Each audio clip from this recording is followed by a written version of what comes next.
da classificação da Série B, mostrar junto aí também a situação do Clube do Remo. Meu irmão, é novela de um lado, é novela do outro.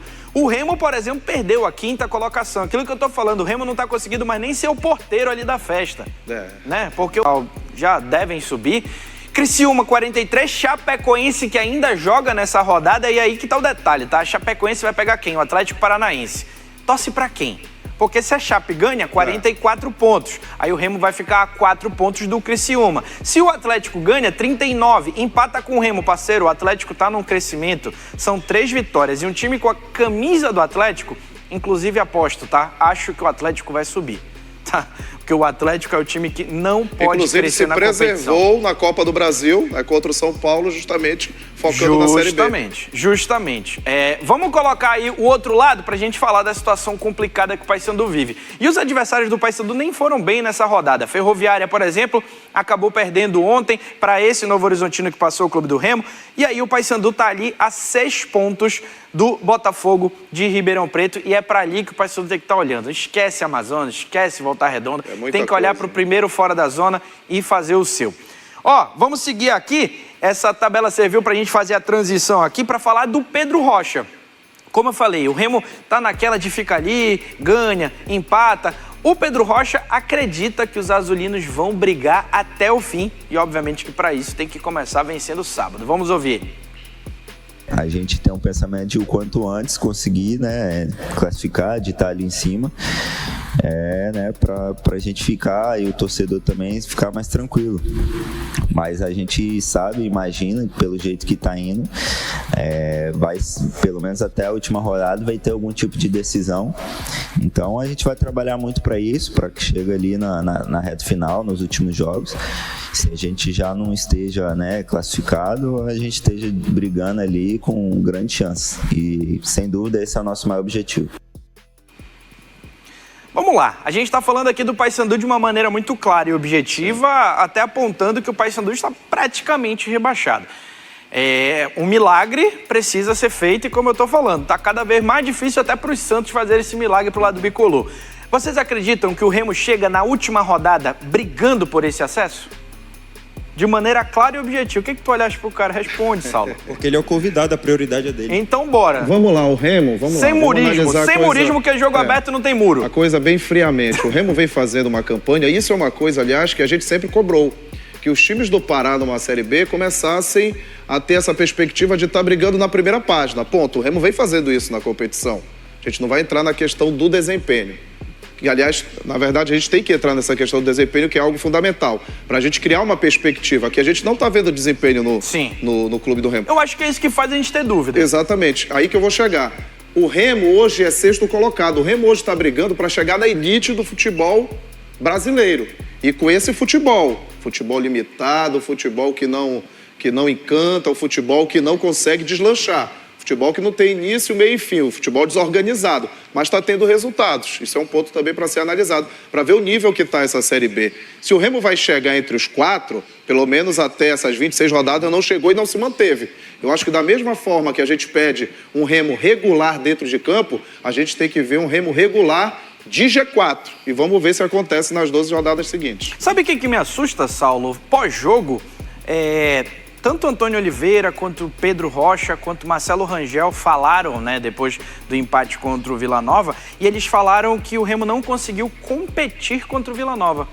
Vila Nova, uma equipe forte fisicamente, tecnicamente não tem um jogador assim que a gente coloque assim como um grande jogador. O Remo na beira de um G4 e você não consegue competir fisicamente, e para a batalha ali, naquela de hoje não é meu dia técnico, mas eu vou batalhar, eu vou entregar. Cara, isso é um negócio que, assim, me assusta. Você assumir que você não conseguiu competir com Vila Nova. E competição é algo básico, né, para qualquer desportista, no caso profissional aí, como o Pedro Rocha, o próprio Marcelo Rangel, o Antônio Oliveira. Enfim, o Remo às vezes deixa de fazer o básico. Quando a gente não espera nada, ele nos surpreende, principalmente nas partidas fora de casa. Como disse o Jorge Anderson, é um time irregular, que não consegue ter uma sequência com estabilidade para entrar no G4, para se consolidar ali, pensando em pontuação e colocação, se tornar confiável para o seu torcedor. Eu tenho seríssimas restrições a esse time do Remo desde a época do Daniel Paulista. Eu acho que era um time que vencia e não convencia, com o Marcelo Rangel sendo o principal nome ali naquela era, né, naquela arrancada inicial, que na minha ótica foi surpreendente, positivamente falando, mas é um Remo muito irregular, muito estável, às vezes entrega resultado, não tem desempenho. Quando vai bem num tempo, como no jogo do Criciúma, perde ali por detalhes na reta final. Não imagino o Remo subindo para a Série A. Vai brigar, talvez até as últimas rodadas, mas não vejo futebol e qualidade técnica coletiva para o time ter essa arrancada no momento decisivo da competição. Danilo e Saulo, reforçando o que você falou, Danilo, tem um detalhe. Nesse último jogo, 90 minutos, 95 minutos, me diz aí 10 minutos que o Remo teve o controle do jogo. Não teve. Não teve, então incide em cima do que você falou. Cinco. Não teve. O Remo não trocou 5 passos. Você é um time que quer falar em Série A e não consegue ter o domínio ali, o mínimo possível do jogo. Contra o Vila Nova, que estava ali na 10ª colocação. Isso pode até vir a acontecer em algum momento da Série B, mas tem que ser exceção. E a gente está vendo essa situação como regra dentro do clube do Remo. Ó, vamos lá dar moral para quem dá moral pra gente, nossos amigos torcedores azulinos e bicolores que mandaram um recado através do nosso WhatsApp. Vamos colocar na tela, olha aí. Bom dia, Remo está para a Série A como o Paysandu está para a Série B, ou seja, precisando de um aproveitamento que ainda não tiveram na competição. Veja a situação do Paysandu como mais complicada devido ao elenco limitado tecnicamente e fisicamente. Assina embaixo, André. Perfeita colocação. Vamos lá. Bom dia, Danilo e Saulo. Meu Leão tem tudo para retornar ao G4. Vamos para cima. Baianão vai estar na pressão e lotado. É o Beto. Beto, na próxima rodada o Remo ainda não entra no G4, mesmo vencendo por conta de critério de desempate. Danilo, você falou que só um milagre salva o Papão e eu acredito. Esse milagre vai acontecer. É o Edivaldo Maria do Iquiguajará fazendo a parte dele. Você tá na sua, perfeito. A gente questiona, mas obviamente a gente quer que mude a situação. Olá, bom dia. Patrocínios seriam uma boa, principalmente se vierem para a reformulação de todos os quesitos do Clube do Remo. Principalmente para melhorar o querido baianão, é o Luiz Carlos de Coraci, ele que está na praia do Cruzeiro. Valeu, Luiz, um grande abraço pra você. Moral pra galera aí lá de Abaeté, olha aí. Essa daí é o time da família Goiás, do bairro Francilândia, em Abaetetuba, olha aí. Pelo menos pose de jogador tem. Tu tá aí, Lourenço, não? Ou só são teus amigos? Só amigo. Lourenço não joga bola não, né, Lourenço? Pessoal aqui Amigos de copo.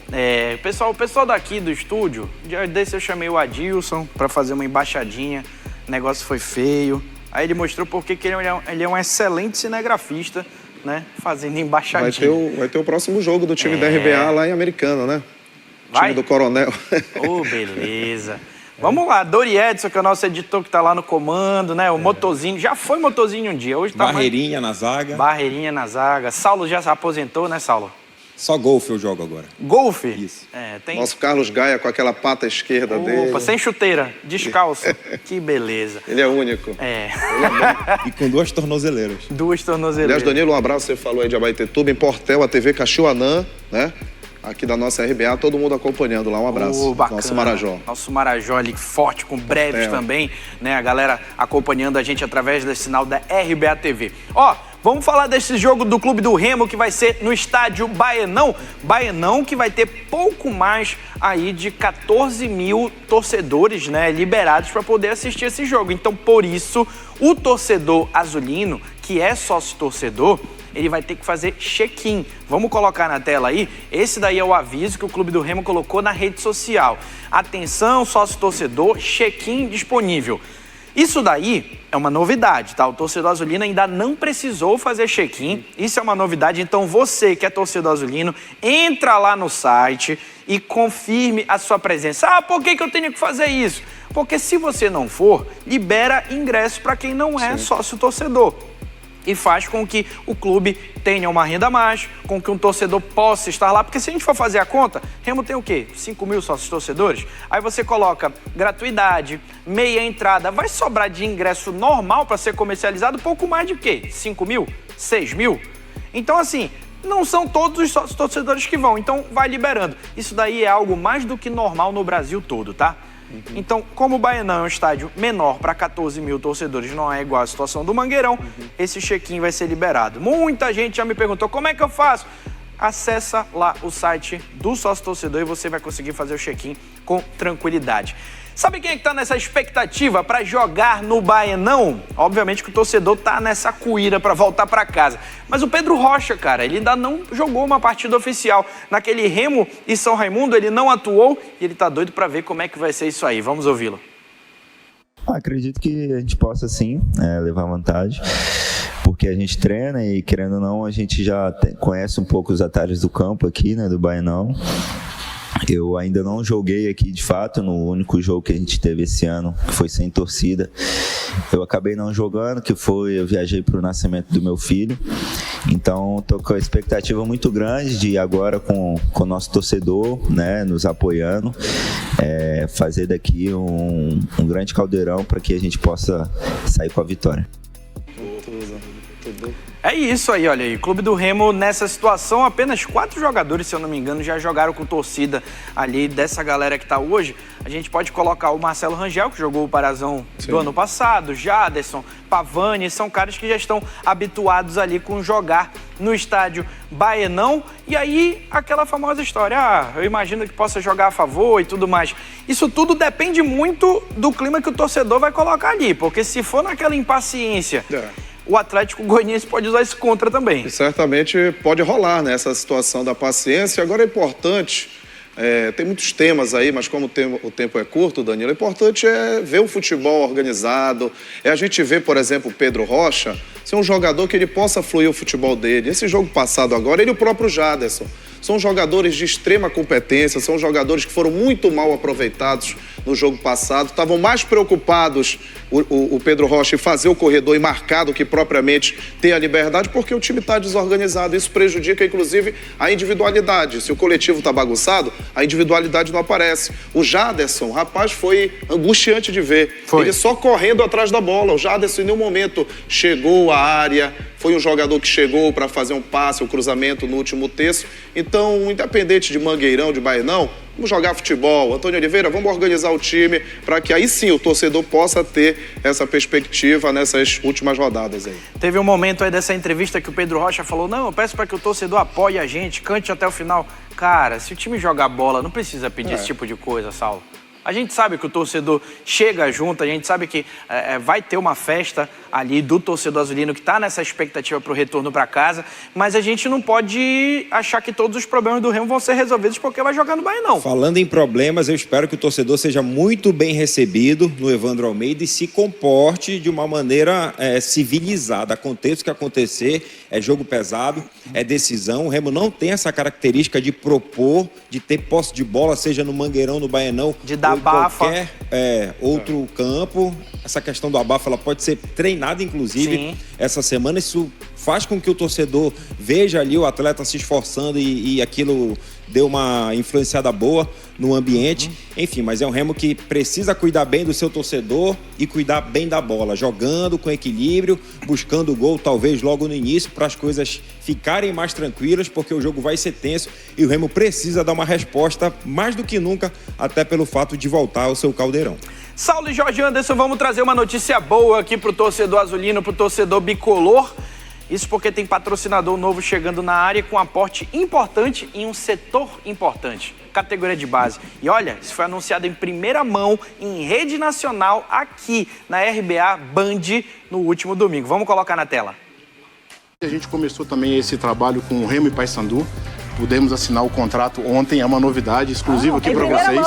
Primeira mão. A gente vai trabalhar com categorias de base, crianças a partir de 6 anos. E eu acho que a criança e o esporte são formadores de sociedade, de uma sociedade melhor, de oportunidade. Então eu acho que é um orgulho muito grande poder estar patrocinando os 2 clubes do Pará. E eu acho que é um exemplo a ser seguido por outras empresas também.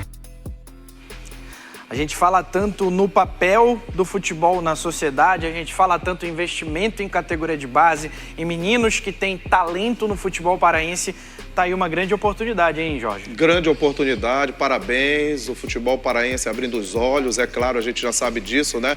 O poder privado tem essa capacidade de enxergar também a fomentação do esporte aqui, que a gente possa ver esse dinheiro ser muito bem empreendido, que a gente possa ver revelação de atletas e que nas próximas competições, seja a Série A, Série B, Série C, enfim, que a gente possa ver talentos, porque esse ano, por exemplo, a gente não tem um jogador para estar em evidência numa Série B e que a partir disso a gente mude essa realidade. Parabéns. E junto aí no pacote, né, Saulo, isso mostra de alguma forma a credibilidade de instituições, Remo e Paysandu no caso, para terem parceiros desse tamanho, porque antigamente a gente perdia oportunidades porque olhavam pra gente e falavam, cara, meu dinheiro vai ser jogado no lixo. Esperamos que esse dinheiro seja muito bem injetado. Inclusive, com essa parceria aí da Hidro, com os nossos titãs, poderíamos propor aqui que eles dos bastidores, Jorge Anderson, Paysandu e Remo, fizessem aí planejamentos iguais, né? Brigassem somente dentro do campo, esportivamente falando, pensassem talvez num centro em comum aí para base, sub-15, sub-13, fazendo a migração do futsal para o campo. Enfim, tomara que o dinheiro seja bem colocado, os jogadores ganhem oportunidades e num curto espaço de tempo apareçam aí nos times profissionais. Por isso o pessoal não gosta de ti. O Saulo, ele é polêmico. Tu consegue imaginar? Bora vindo pra cá, já se despedir. Uma base em conjunto. Tu consegue imaginar isso, Jorge? É doido. Faz um muro dividido ali os dois lados. Não, eu consigo imaginar um centro. Não, a gente consegue, mas a gente tá falando da realidade do futebol paraense. Mas eu não sou obrigado a concordar com essa realidade. Claro que não. Lá na Itália tem um estádio. Inclusive inovador. Por que o Seju não poderia servir as bases de Remo, Paysandu e tudo? Lá na Itália tem um estádio que quando joga um é Giuseppe Meazza, quando joga outro é San Siro. E tem administração conjunta. Mas se a gente falar isso aqui, a gente tá inventando a roda e tem gente que vem pegar a gente aqui na frente da torre, dizendo que a gente é doido. Não é que eu não concorde com o Saulo, mas é porque ele gosta de ser polêmico. Esse aqui é o negócio. Ele é bom. Saulo, valeu.